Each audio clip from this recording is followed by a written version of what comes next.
Welcome to the Starting a Private Practice podcast. We're two therapists here to help you create a practice that you love, that deeply helps people, and that is sustainable.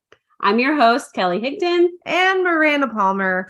And today we're going to be talking about vision. How do you create something that really works for you and you don't accidentally replicate that agency that drove you nuts? So listen on. Have some fun, take some notes. Yes. And let us know what you think. When you're starting a private practice, what do? We're going to break it down into 8 steps. And today's episode is focused on step 1. The vision. And guess what? It is not the vision for what your couch is going to look like, the color of your things. All these things are beautiful. There's no judgment there. But y'all start often at the wrong spot. And so we want to help you really dive into, yes, we can think about what your office is going to look like or what's going to be your background on Zoom if you're doing telehealth or whatever that looks like. But we really want you to expand your vision, expand your idea and your clarity of what you not just want your sessions to look like, but your entire life surrounding them. Why is that? Because we believe in building a business that not only serves your community and your clients, but also serves you, that it makes you a better person, brings you joy, brings you space to enjoy your life. So how do we do that? Well, we start with really diving into what would a perfectly imperfect, regular old great day look like for you in your particular life. And that is really different for everybody. If you are a single person living in a city who has a chronic illness, that's going to look different from someone else who's living in a rural area that's homeschooling 3 kids at home, is going to look different from somebody who is married with 7 dogs or whatever your life looks like, is going to look different from someone who loves working with conflictual couples, is going to look different from someone who says, hey, I love doing intensive trauma work, or I love being a group therapist or a family therapist. I mean, there's so many different visions we have for our clinical work and our personal lives that we need to really dive into, because I think if we just replicate what we've been doing in grad school and doing our training and working with agencies and nonprofit and for other people, most of you are coming into private practice because you realize it's not sustainable. You don't have the freedom to make a doctor's appointment, much less just sort of feel sustained in life. The other thing that we can see come up when people start to imagine, and we'll take you through that process, what that perfectly imperfect day looks like, is that they either replicate those systems that were really creating burnout in their lives or creating oppression in their lives, or they look to peers and colleagues to replicate what they're doing, not really knowing what their colleague's life looks like, So I was the primary income earner for a lot of time, and same here. And what that looks like is very different than a colleague who has another income in their household or doesn't have children and is a plant parent or something like that. That is different. So if I'm comparing myself to other people and trying to replicate the business that they've created, not taking into context life's circumstances, that's another driver for burnout. So this perfectly imperfect day is really you have to take a moment to honor who you are, where you come from, what your needs are, how your brain works, how your body functions in the day to day. And so that you can cultivate a day that really works for you. And that means suspending the I should do this, I have to for just a moment. You have to play with us. And sometimes when we are acknowledging what we need, there's grief that comes up. We may have a chronic illness that we don't want in our lives, but it is a fact, or we may be a caregiver, or we may be going through divorce. There's all sorts of circumstances that we need to lean into and accept as part of our story so that we can create this day. Yeah. So should we dive into it? Yeah, go for it. Little thing. So we know sometimes with podcasts, maybe you need to pause and listen to this later if you're driving down the road. But if you can, kind of play with this a little visionary. If you're in a safe place to do so, if you want to close your eyes for a moment, taking a nice deep breath. Another. We're going to start with just a normal day, not a vacation day, not a weekend day, just a normal work day for you. And we're going to start at the very beginning of the day, right as you become lucid from sleep. And so notice, are you hearing the alarm? Are you waking up of your own volition? Do you hear music playing? Are the birds chirping outside? Do you hear a partner softly snoring or breathing? Whatever that is, just take a moment just to notice, to really sink into your body and feel your body in your bed. Are you warm or cool? The weight of the blankets, just the temperature in the room. And then allow yourself to start moving through your day at a pace that feels really good to you. And maybe that is you jump right out of bed and you get straight into some stretching or movement. You jump on the Peloton, or you just put on your tennis shoes, you're already dressed in workout clothes and you go to the gym. Or maybe it's you brush your teeth, you wash your face, you stumble down and get a cup of tea or a cup of coffee, and you just sit for 20 minutes and just sip as you ease into your day. There's no judgment. You're just moving at a pace that feels really good to you. And notice as you move through that morning, the way that you're giving yourself nutrition, the way that you're moving. What time of day do you arrive at your workspace? Right? Maybe even notice if it's that workspace, a dedicated space in your home. Is it in a traditional office? Is it in a co-working space? Just notice, no judgment. Notice what it's like as you come into that workspace and what you do first, how you prepare for your day. When you see your first client, how you feel as you welcome that person in. What kind of work you're doing with that person. How long your sessions are. Are you doing intensive work that's longer and deeper? Are you doing traditional 50-minute sessions? Are you somewhere in between, a good 80-minute session where you could really dive in? Whatever feels good to you. And then notice as you close out that session on time, notice the impact to the client. And then how much room in between sessions. How many clients do you see before you are done for the day? Or maybe even just before you take a break and have some food, have some sustenance. And notice when you're done for the day, how many clients you've seen. And notice what that would look like to have energy as you leave your office for the day. Energy for you, your loved ones, your significant others, energy for your body.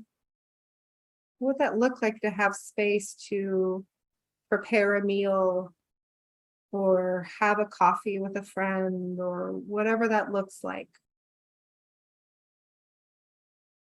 Breathe that in, noticing you having a wonderfully balanced day. And when people ask you, how was your day? Notice the energy that you're left with.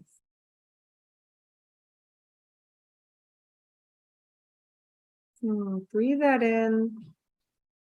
As you notice yourself moving towards that nighttime routine, note what time you shut down electronics or television, and what time you go in, start your washing your face and brushing your teeth when you lie in bed and when you go to sleep, so that you can wake up energized and rested to do that again the next day. Go ahead and breathe that in. And notice how your body feels after giving yourself a few minutes with that vision. I remember the first time I did this, and this is when I had my private practice and we had our coaching practice through ZynnyMe. And at the end of this activity, I was not doing therapy, and that really scared me. So I went back and wrote it back into my journal. I literally wrote it in above a line. And since I have sold my practice and now solely do coaching, I realize how I have stepped into a version of that perfectly imperfect day. And even as we sit here and do this exercise, I'm thinking through, what's the next iteration? It's not about reaching some pinnacle that you've arrived. It's about a continuous response to life as it happens and as you grow and develop, and having your business reflect those changes.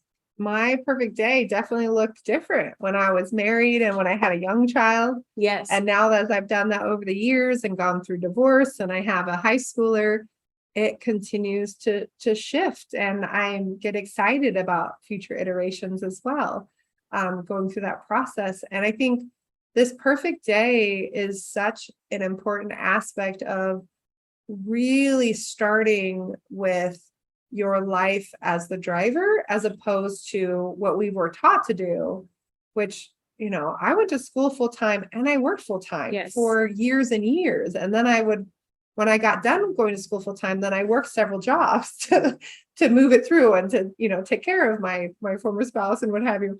There was a lot that happened there where I had a norm of working 70 hours a week. And so it's not really that shocking, really, that my body eventually kind of shut down and I started having autoimmune issues, and my body started telling me I had to make adjustments initially, but I can now see that was for my highest and best. And it was because I was kind of replicating and working out my trauma of my life and my childhood in everything that I was doing. And so this pausing, right, of really clarifying the vision and doing something different. And what you can imagine today as you go through healing and through this journey, and as you get your confidence up, your vision is probably going to expand over time. I know mine has. I will say starting a business is a vehicle for change and healing internally as well, that you will discover. And this perfectly imperfect day acts as a way to anchor yourself in where you are headed, and to give you direction, to give you an internal compass to check your decisions against and with. And so this is an activity you can come back to whenever things change in your life, or you're feeling confused when you start your private practice about, why am I doing this? Do I need to do this? Or there's a lot of ideas. This is a place to come back to and ground in. Yeah. And I think this is the other place too. This is the first activity that we have people do as they're clarifying their vision. And the second activity we have them do is this finding a balance as a business owner, or we actually have people go through and they go through like a little Excel spreadsheet that auto adds how much time does it take you to do the things in your life, and how much time does it take you to do the things in your business. And what we found is that over time, we tend to minimize what it really takes to live a life. And that, and a good one at that. And a good one. And I think our lives have changed. It was a beautiful thing when they developed the 40-hour work week to make some changes compared to it being you work every day or you work 80 or 90 hours a week kind of a space. But that also was it had a whole different world that we were living in, Mhm. and having like one person who was completely taking care of the household while the other person was working. And now you have people that often there's two or more people working to support the Yes. household. And there's all of these other things that are happening in life. And we've also upped our expectations for what we want from our romantic relationships, what we want with our relationships with friends and with children and with pets. Like we have changed. It's not just, oh, it's okay as long as there's food on the table that we feel good or happy. We're like, oh, I actually, right? I want a little more. I really do want companionship, as opposed to just food and shelter.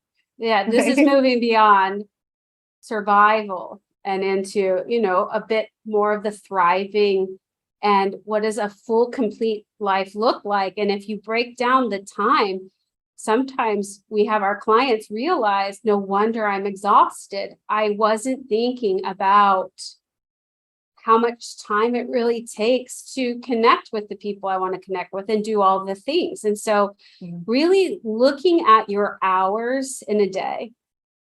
And yes, I know that saying we all have the same amount of time, but that is a very biased approach because one person's time is different than another's because of resources, privileges, abilities. And so we are all going to come up with different times that it takes to nurture our life and our business. I love one of our clients did this exercise and came back and said, no wonder I'm exhausted. I need another 35 hours a week. She said, I need a whole nother 3 days. And one of the other people said, no, you don't. You need more than 3 days because that's if you didn't sleep, or whatever, like, or if there's Yes. more than 2 days, like whatever what it is. Like you actually need to sleep in those other days and you still have to do the other activities. And they're like, oh my gosh, it was a mindset shift.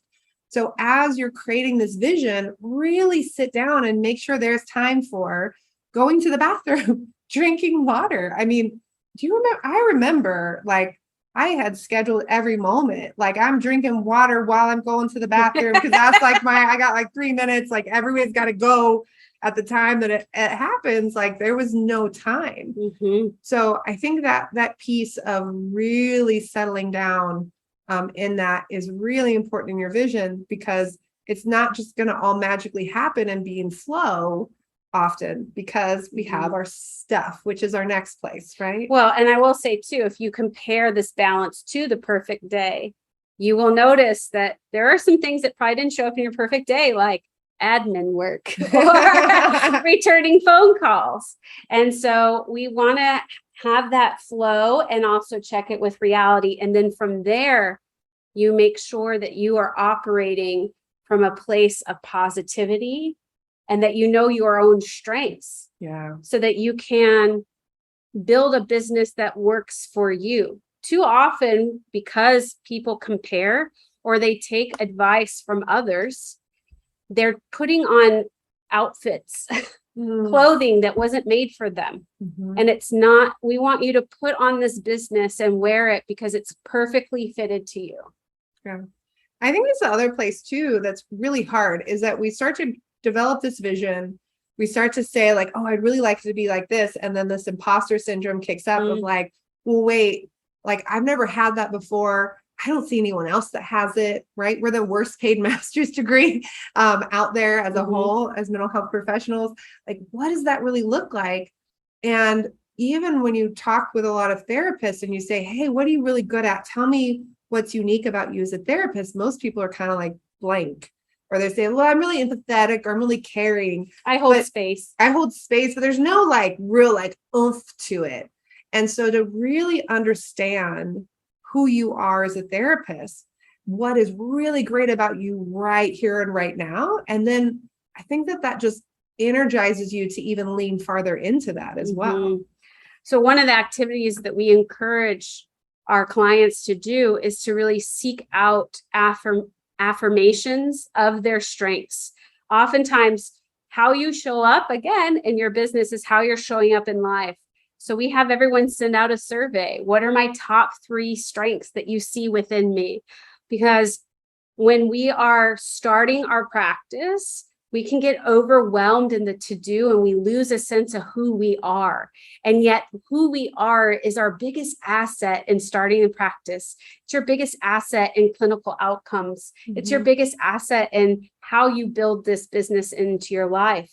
So you can ask colleagues, friends, family, people whose opinion actually does matter to you. Yes, not just a random person. Right. Like, what strengths do you see within me?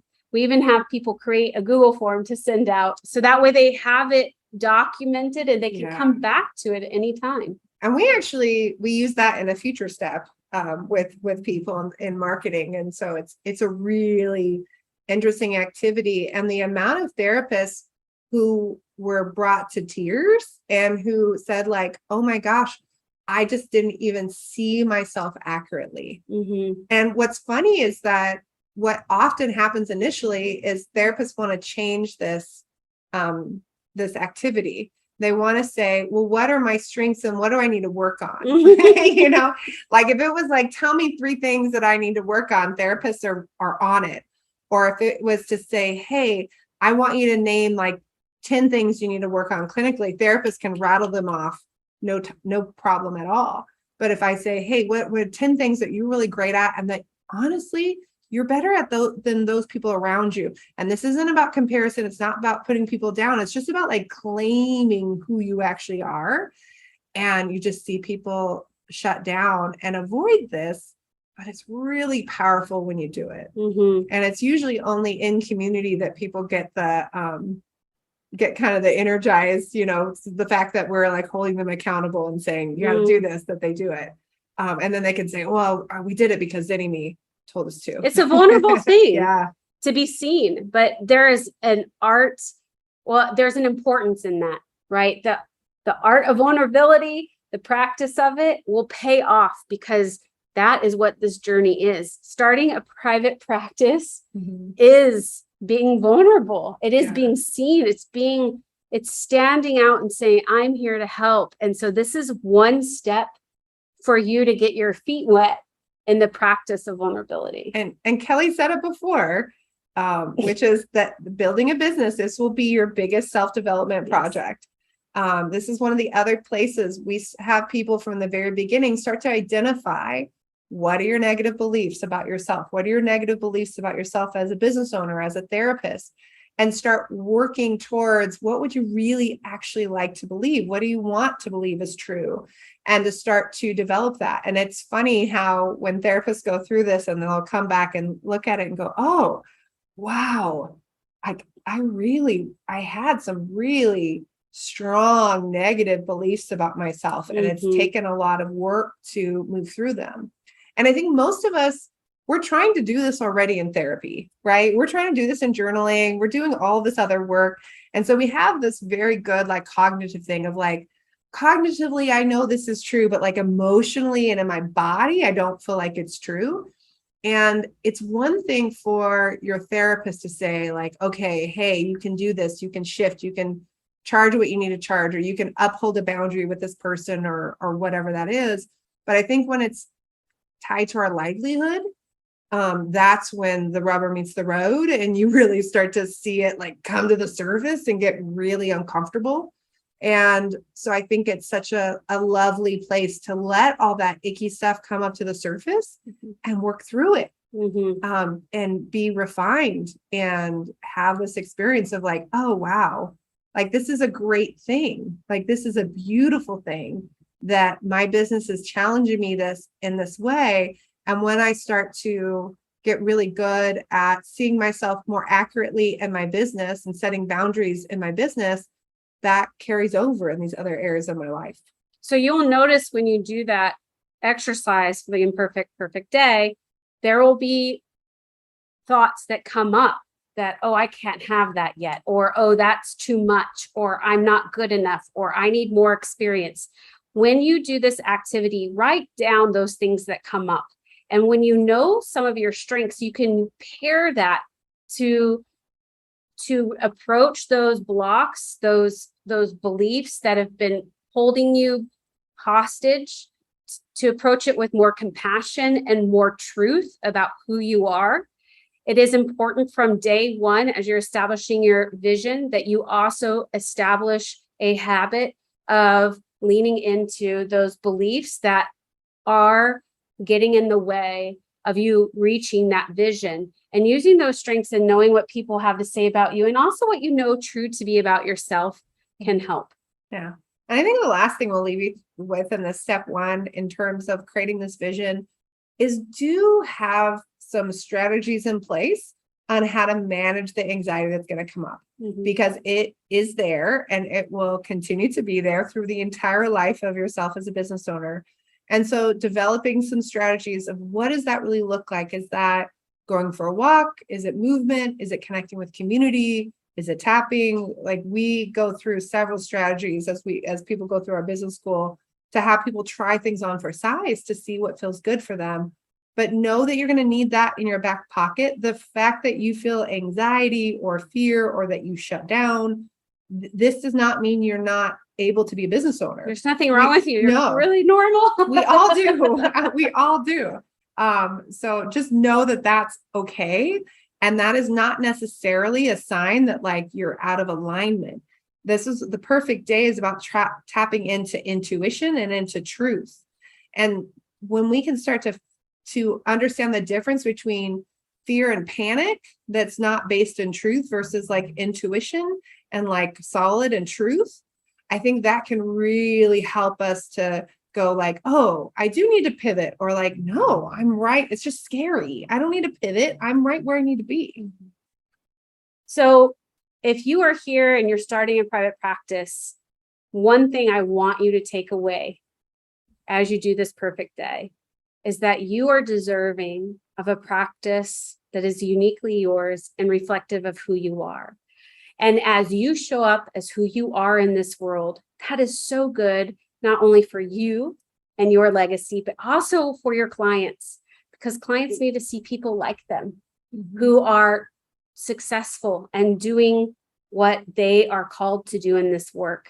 And we are so looking forward to your stories about you creating this private practice that you love and really stepping in closer to that perfect day. Even today, think of one thing that looks like that you could shift that would make your day look just a little bit closer to that perfectly imperfect day. Yeah. And then join us next time for a Q&A where we're going to answer your burning questions about vision.